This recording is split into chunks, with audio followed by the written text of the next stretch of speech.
Hello and welcome to the third screencast for the Foss Water Unit of Study. In this screencast, we will dive into Investigation 2, Hot Water, Cold Water. This investigation has 3 parts and is designed to be completed in 8 sessions over the course of 3 weeks. You can find the Student Learning Outcome document for this unit of study on the Boston Public Schools Science Department website.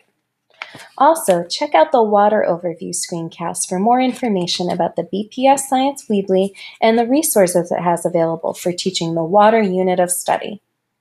Before you begin teaching this investigation, I also recommend logging on to FossWeb. Under the Water module, you'll find the eTeacher Guide. In the eTeacher Guide, you can find information about this investigation, including background for the teacher. This investigation has some challenging content and touches on the cross-cutting concept of energy transfer. So take some time to read these 2 pages and familiarize yourself with the science content that you'll be teaching.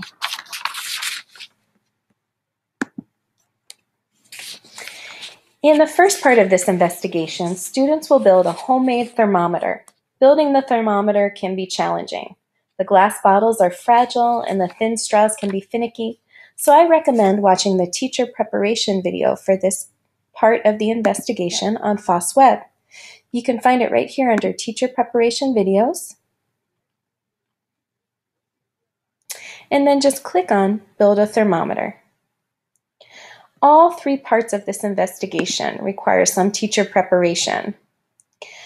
You might need to prepare room temperature water, hot water, cold water, or ice. So make sure that you have access to a freezer and a hot plate at school. As students work through this investigation, it's important to be as accurate as possible in the language used to describe the phenomena that students observe.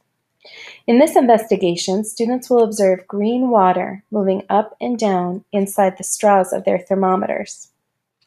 As students discuss what they see, pay attention to the natural language that students are using, and look for opportunities to introduce vocabulary that will help students describe what they see with more scientific language. For example, a student might say that the warm water rises. This would be a good place to introduce the idea that warm water is expanding or taking up more space as it gains heat energy. As students notice the water cool and go down in the straw, introduce the idea that cold water contracts or takes up less space as it loses heat energy. One way to challenge students to think deeper about what is happening to the water in the thermometer is to complete step 14 of this activity. Ask students to predict what would happen to the water in the thermometer if it was placed on its side and warmed up. Then test it out. The second part of this investigation explores the interaction between hot water and cold water. First, the teacher introduces density by sinking and floating different objects in water. Talking about density can be tricky. To avoid sticky misconceptions, try to describe objects that float as less dense than the water and objects that sink as denser than the water, rather than using words that refer to weight, like heavy or light, or words that refer to location, like high or low. This language will be important throughout investigations 2 and 3. After introducing density, the teacher introduces the hot water challenge. Watch the teacher preparation video on FossWeb to see this lesson in action. Foss recommends using a clothespin to hold the vial of hot water steady in the cup of room temperature water. Instead, place a clean penny in the bottom of the vial. This will weigh it down and hold the vial upright with less fuss than the clothespin.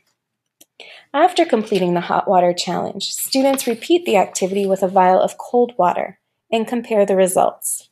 Listen closely as students discuss their observations for opportunities to model the use of scientific language with words like denser, less dense, more energy, and less energy. The third part of this investigation explores ice and its density. Water as ice takes 2 class periods, one to set up vials and syringes to be frozen, and then a second class period to observe, collect data, and discuss the results. This activity requires some teacher preparation of materials. You will need to freeze a small cup of water with a dome lid and also make blue ice cubes. Foss recommends boiling the blue water before freezing the ice cubes to expel dissolved gases.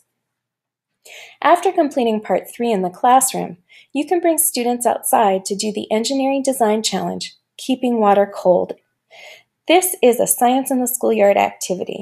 Instructions for guiding this investigation in the schoolyard can be found on Foss Web. Under the Taking Foss Outdoors tab, inside the Taking Foss Outdoors folio, students are challenged to build a chamber that will keep an ice cube coldest for the longest time.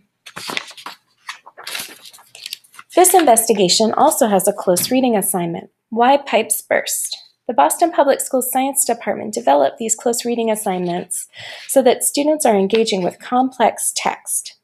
Why Pipes Burst can be found on the BPS Science Weebly under the Science and Literacy tab.